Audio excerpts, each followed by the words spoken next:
Welcome to The Explainer. Let's jump straight into the political disruption Barnaby Joyce claims is totally reshaping Australia. In a recent Sky News interview, Joyce argued that intense voter fury is fueling a major political insurgency. And to show their momentum, One Nation claims their Fire the Liar campaign already hit $500,000. But it's totally a David versus Goliath battle. Joyce points out a crazy gap in party research staff.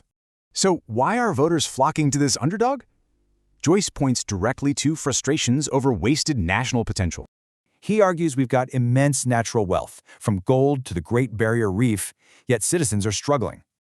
Look at this stark contrast Joyce draws. Our per capita wealth is dropping, while national debt keeps climbing. He blames the major parties for focusing on what he calls philosophical, butterfly-chasing issues, like climate change. Because of these distractions, Joyce says everyday Australians are left carrying absolutely crushing cost of living and housing burdens. To fix this, Joyce actually laid out a highly disruptive playbook for One Nation. Let's look at it. The pillars: abolishing climate policy, restricting immigration to match infrastructure, building hard assets, and cutting small business taxes. He says we need to build real asset seed stock. Think tangible infrastructure like dams to drive growth.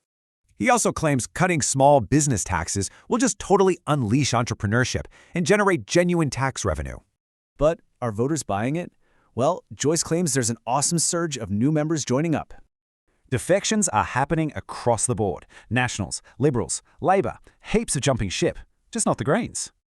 So what about Joyce's own political future?